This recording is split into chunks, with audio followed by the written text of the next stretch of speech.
Well, let's get you the latest on the situation in Chennai. And heavy rain in Chennai and nearby areas has prompted authorities to take emergency steps, including an order to schools in 4 districts to stay shut for the next 2 days.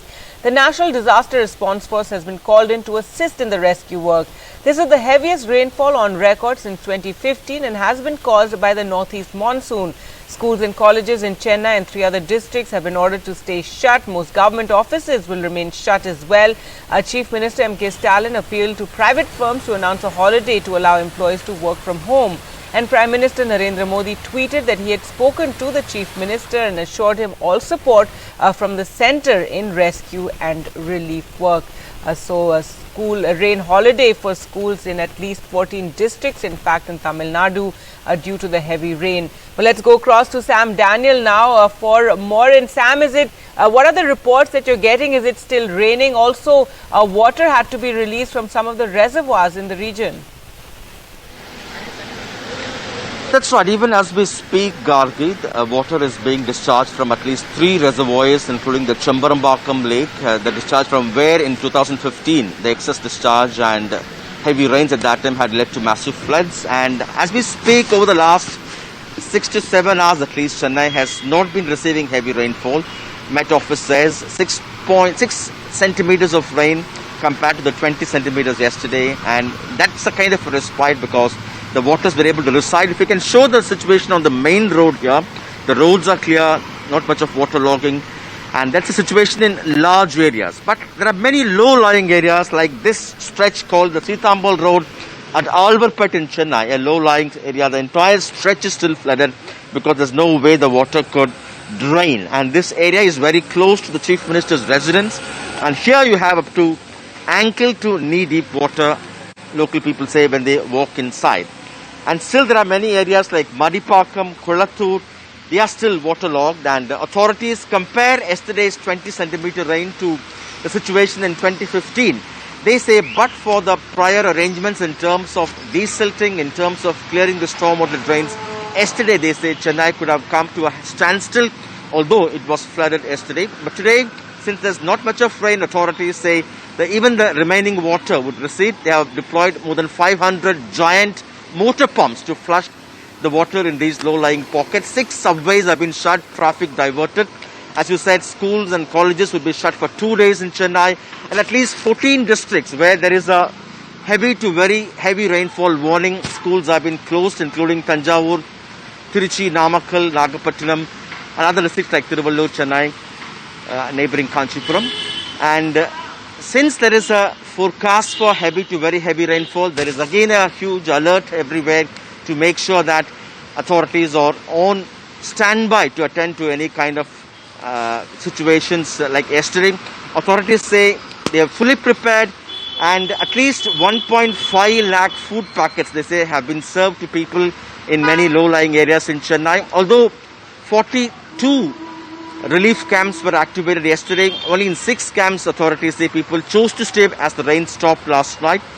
And M.K. Stalin, the Chief Minister, who went on the ground review yesterday, has said authorities are working 24/7 to make sure least inconvenience is caused to people. For questions of the government's preparedness, he said that the earlier government for 10 years did not do much, and over the last 5 to 6 months they had done enough. They had done so much.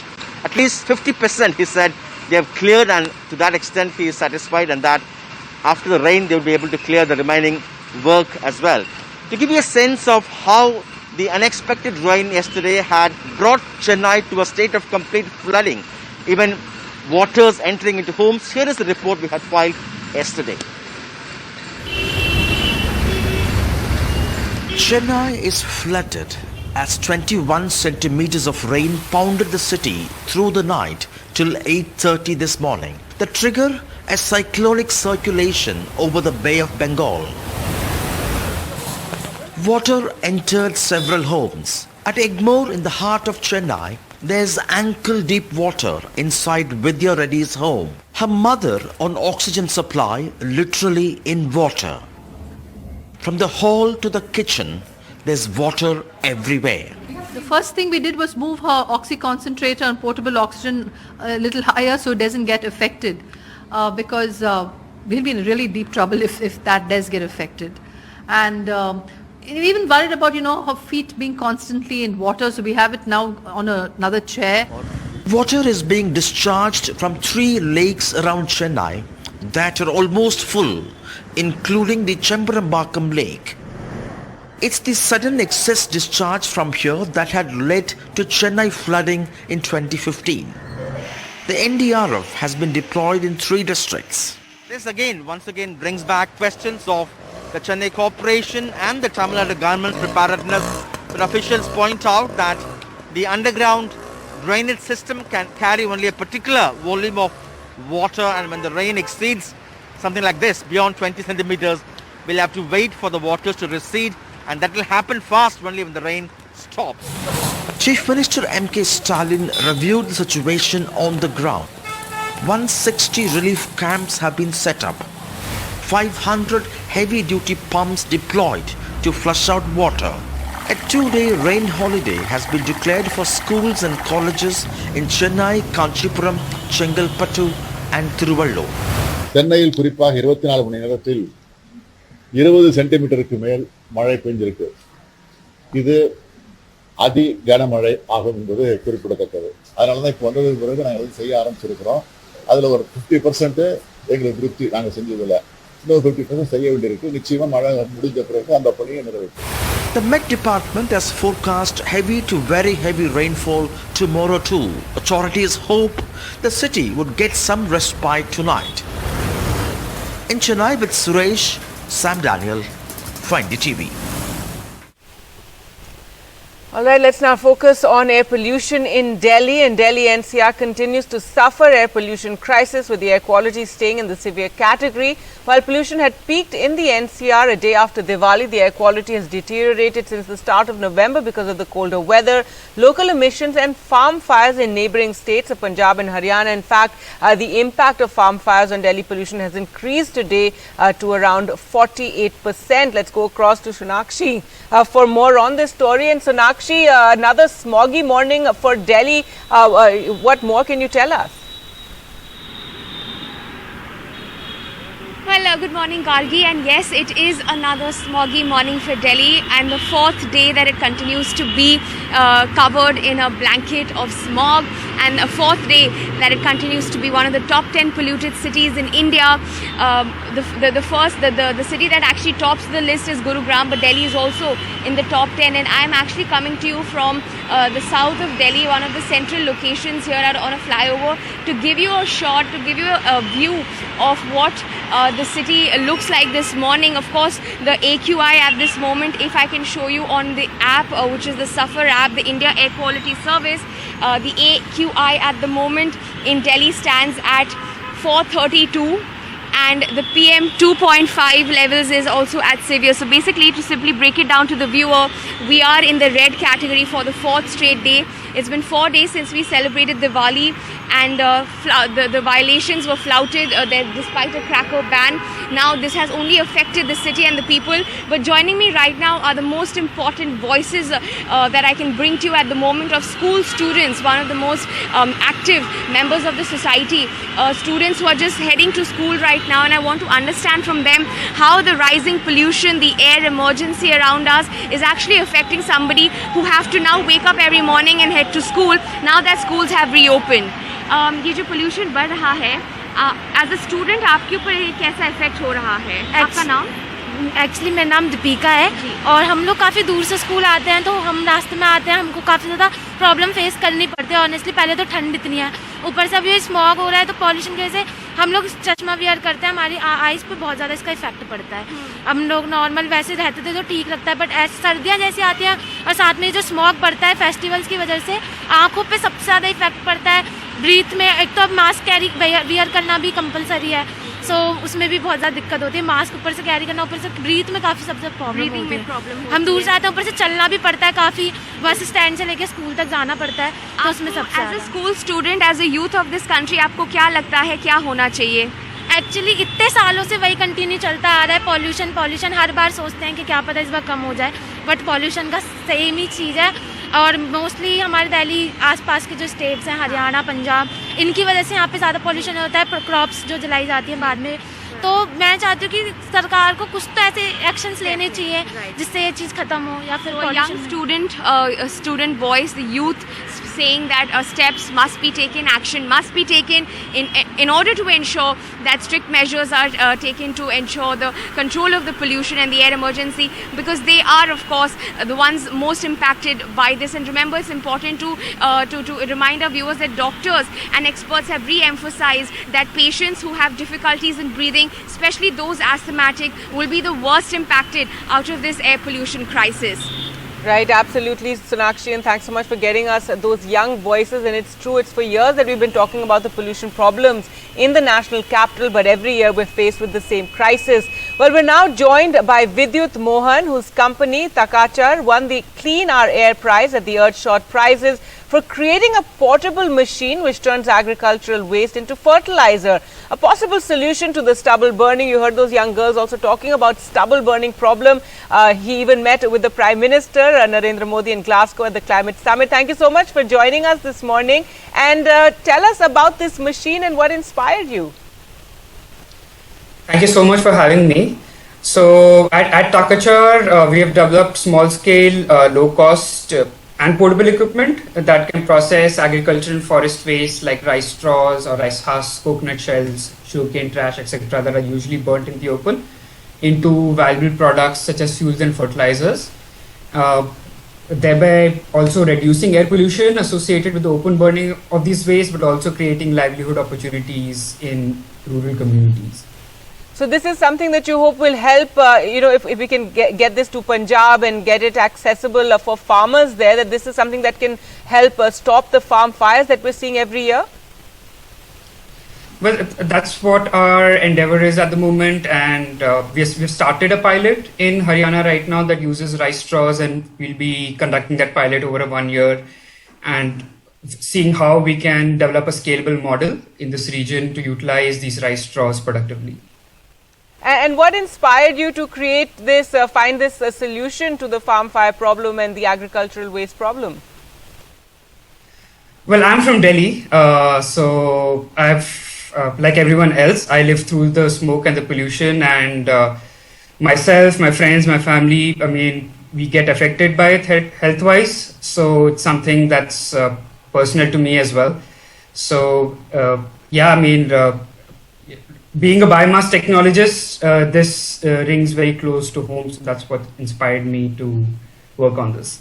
Well, that's wonderful, it's something that you saw people suffering from and you actually looked to find a solution to this issue. Tell us about your meeting with the Prime Minister. Tell us about your Glasgow experience.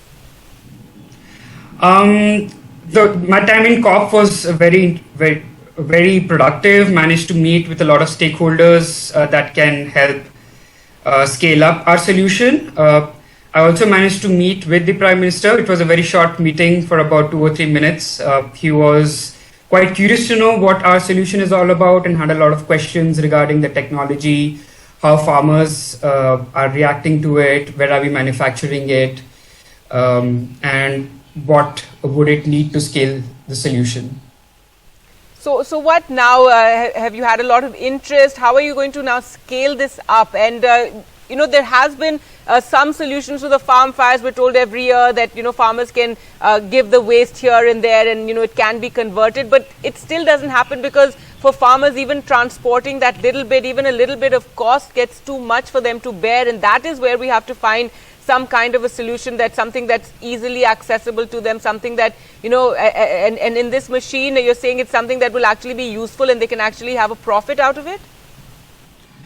Yeah, so our hypothesis is that you need to have decentralized equipment that avoids transportation of these agricultural waste over long distances because they're very bulky and voluminous materials, and logistically it's very difficult and expensive to transport them. So we think if there are small scale decentralized solutions that are located closer to these wastes, not only is it more economically viable, but also brings the value creation process closer to farmers, thereby incentivizing them to not burn these wastes.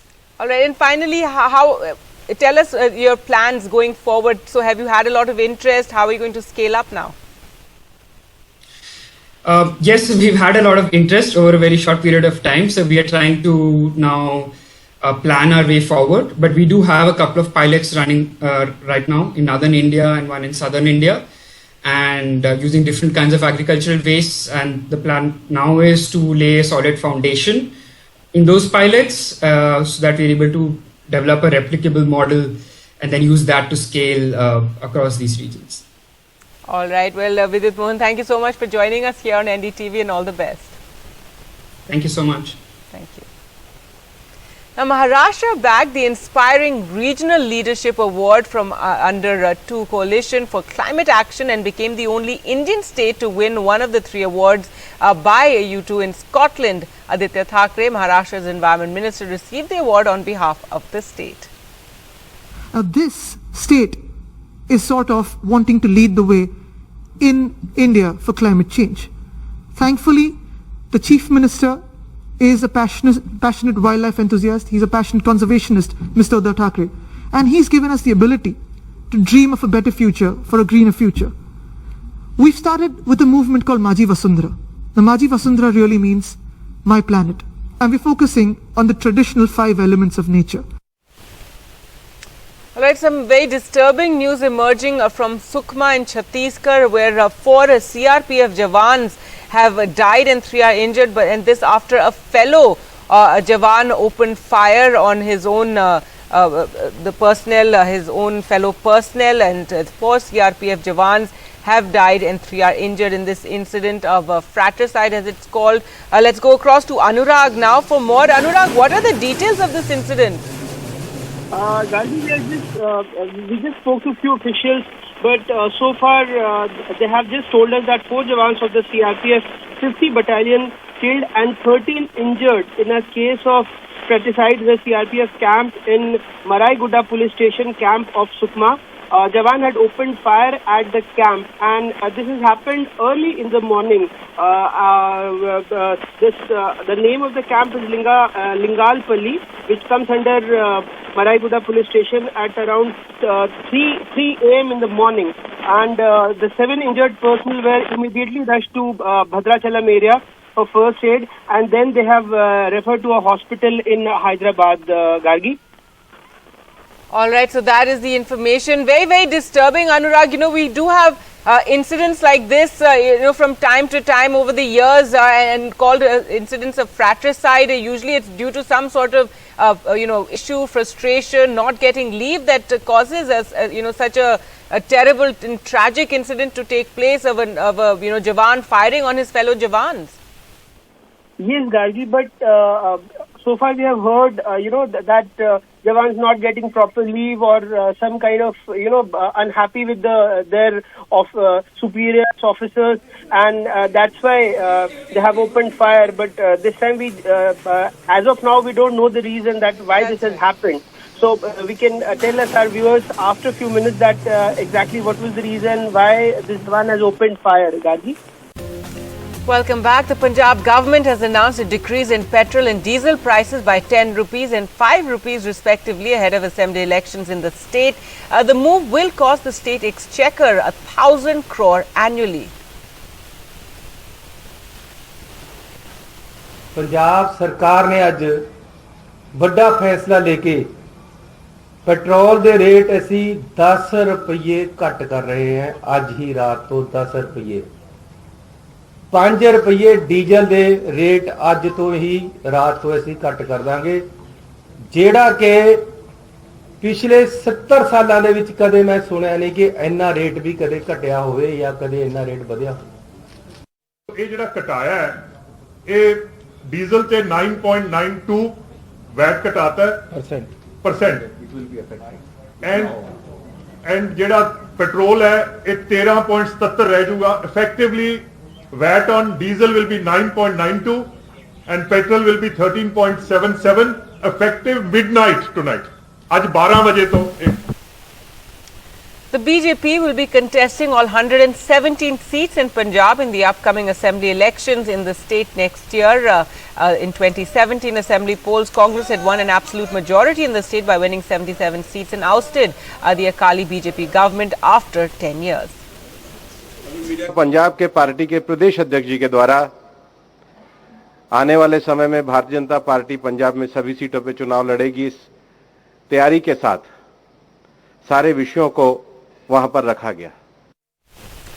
Now, days after accusing the BJP government in Goa of corruption during the COVID pandemic, Meghalaya Governor Satyapal Malik on Sunday spoke out again. Addressing an event, the governor said that till now farmers have not even thrown a stone on anyone. He alleged the Red Fort incident had nothing to do with the farmers' protest. He also accused the government of not expressing grief over the deaths of some 600 farmers since the agitation began. वो जो कहते हैं कि लाल किले वाली घटना, उसका किसान आंदोलन से कोई ताल्लुक नहीं। और मैं किसान आंदोलन का नेता होता तो मैं उसे भी जस्टिफाई करता। किसान लाल किले पे झंडा फहराने का अधिकार सिर्फ प्रधानमंत्री को है, लेकिन उसके बाद अगर किसी को है तो आप जानते होंगे कि आपके तो गीतों में, बातों में, किस्सों में लाल किला ले लिया, लाल किला लेंगे। लाल किले के दरवाजे के बाहर गुरु तेग बहादुर की गर्दन कटी हो तो उसकी औलाद को लाल किले पे झंडा फहराने का अधिकार नहीं। देश में इतना बड़ा आंदोलन आज तक नहीं चला है जिसमें 600 लोग शहीद हो गए।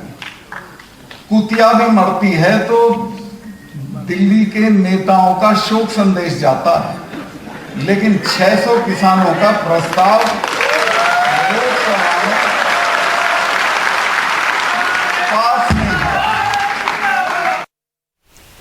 News now from Jammu and Kashmir, and a policeman was killed by terrorists in Srinagar on Sunday. The policeman was targeted by terrorists in the city's Batmalu area. The officers have said that the constable was critically injured and was rushed to the SMHS hospital, where the doctors declared him brought dead. The area was cordoned off and a hunt has been launched to catch the terrorists. News from Bihar now, and a police officer was beaten up by a group of people in Bihar's Motihari on the evening of Diwali. A video of the incident has now gone viral on social media, shows a group of men attacking and abusing a man dressed in a police uniform. The person who's hurling expletives is behind the camera and his face can't be seen. Two other men can be seen tying up the policeman to a utility pole, his hands behind his back. He gets no help from onlookers. The man holding the camera can be heard asking him repeatedly to disclose who asked him to conduct a raid and that there can be no raid anywhere in Bihar on Diwali. A case has now been registered against several people based on this video footage, and the police have initiated action.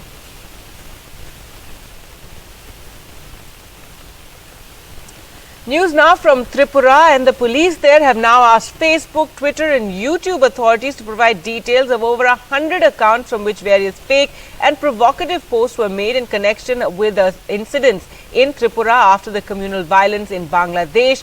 This comes within days of the Tripura police filing a dozen criminal cases and starting taking action against more than 70 people, including Supreme Court lawyers, activists and religious campaigners. Well, let's go across to Ratnadeep now for more. In Ratnadeep, this is after the incidents of vandalism that took place in Tripura, and they were spoken about on social media. But now the police really gunning for those who shared the news and also shared fake news. Gargi, in fact, we did speak to senior Tripura police officials, and what they have given us to understand is that they are basically, what they claim, they are basically taking action against those social media handles who have shared fake videos of incidents which were not related to the series of incidents which were happening in Tripura. So, or misrepresenting the incidents which were happening in Tripura. So the police claim that they have been able to actually, pinpoint more than 100 such social media accounts. That includes 68 handles in Twitter, about 31 of them on Facebook, and 2 YouTube channels as well. And they have sought, details about all these handles from these respective social media platforms, as well as they've requested them to block those handles, because what Tripura police claims is that these handles are spreading fake news and creating communal disharmony. But what Tripura police does not explain is that why they have taken cases against 4 lawyers who were part of a fact-finding committee that visited the areas of North Tripura where the most vandalism took place, and they have been booked under stringent sections of the IPC and including section 13 of the UAPA. In fact, now the press council, the Editors Guild have come out with a statement condemning the fact that among the 100 two social media handles that we have reported before, who have been, the cases have been registered. There are handles of two journalists, and so the Editors Guild kind of pointing out that the police is kind of trying to suppress the media as well. The police claims that they're only doing their job and they're trying to act against those people who have spread fake information or wrong information about the incident that had taken place.